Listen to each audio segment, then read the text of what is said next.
the Tao Te Ching was attributed to Lao Tzu in 400 BC. And essentially, it's 81 verses that speak to the mystical path. And another way of saying the mystical path is the path of the soul. Mystical meaning it's not understood by the mind. It's essentially surrendering to the mystery of this unfolding called life. And this is from verse 48. In the pursuit of knowledge, every day something is added. In the practice of the Tao, every day something is dropped. Less and less do you need to force things until finally you arrive at non-action.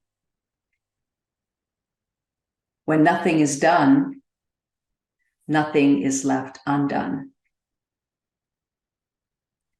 So from the beginning, in the pursuit of knowledge, every day something is added. So oftentimes when we're listening to a speaker, there's something in us that wants to add to our knowledge, add to the information, because there's a belief that there's something in what we hear that is going to be the answer to whatever we're looking for solutions to right now.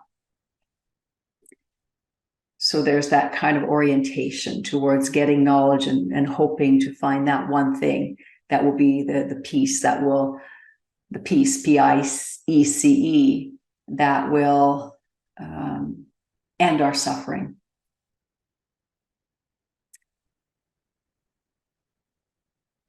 And yet what the second line says is, in the practice of the Tao meaning the way, the capital W-A-Y, way, every day something is dropped. So it's about less and less information, less and less ideas, less and less beliefs, less and less grasping, less and less suffering, resisting rather. So we are stripping away rather than adding to what's already here. In the practice of the Tao, every day something is dropped. So my hope is that as I speak each evening, and also as I work with clients one-on-one, and as you do the same, that more than anything, we are helping to strip away ideas, to strip away grasping and resisting, to strip away trying to add more knowledge to our knowledge bank.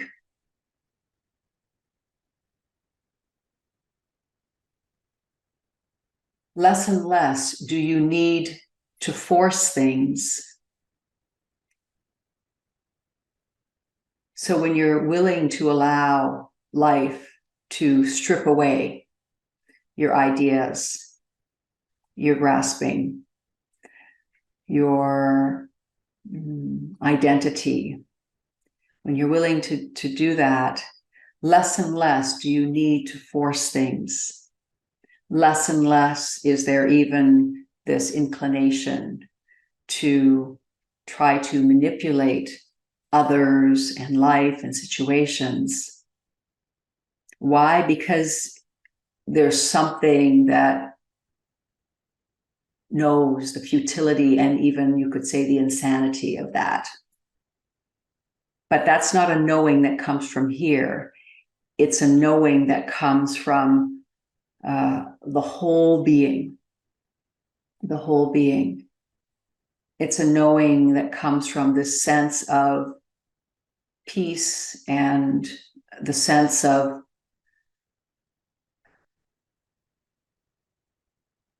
the goodness that is each moment as it is.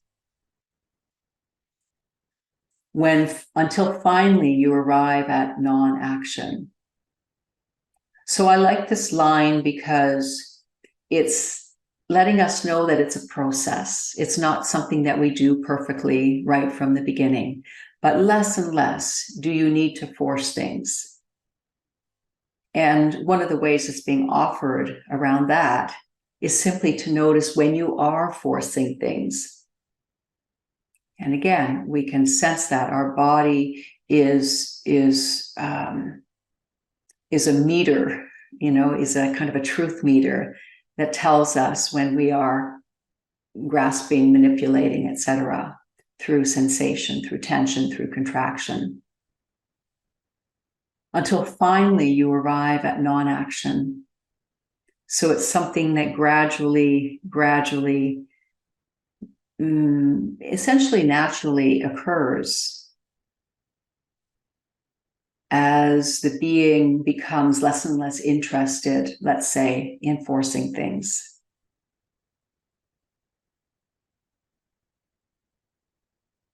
So this is an important distinction. It's not that we think our way into not forcing things, because that in and of itself could be a way of forcing how we think it's supposed to look like.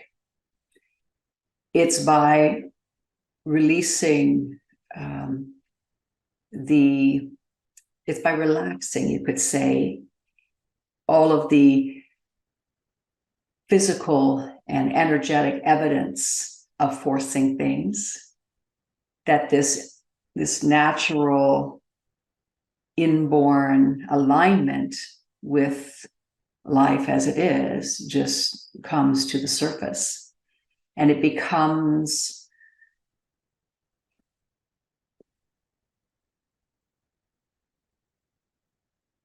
painful. It becomes painful, like obviously painful, to try to manipulate life. We're not aware of it at first, but as we do these practices that I'm suggesting, it becomes more and more painful to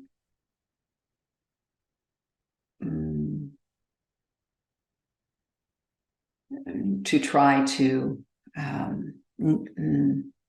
exert our will onto life.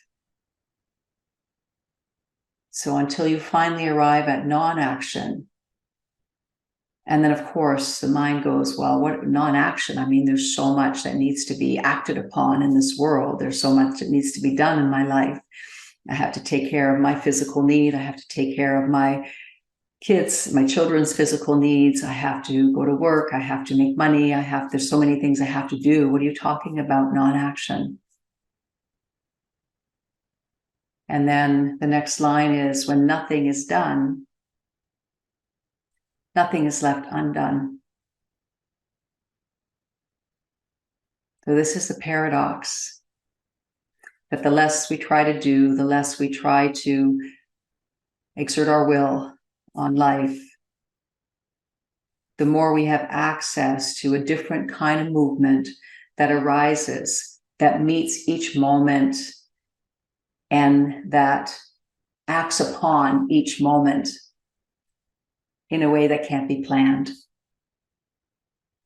So in some ways, you could say that the actions that come from the Tao, the way of the soul, are actually more meaningful, more powerful, more on target, more authentic. So when we're not trying to do anything, there's a natural expression that comes through that is unique for us, that meets things not 1 second in advance, but just right here. And so in a way, it feels like non-action because there's no one essentially doing it. It's like the action is happening through you. So it's the non-action, what I think is being referred to here is that there's no doer doing the action. It's when the doer rests back, and the doer is an expression of the ego, the one that wants to rearrange things. When that settles back, then there's another movement. There's the Tao, the way that moves through this being in ways that can't be planned and that contribute to the moment-to-moment mystery that is unfolding. for all of us.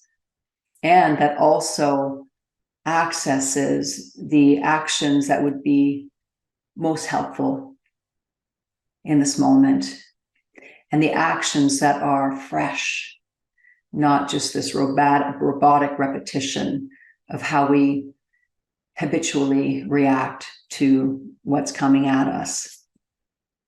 And so each moment is fresh and new, alive. So I'll read it again. In the pursuit of knowledge, every day something is added. In the practice of the Tao, every day something is dropped.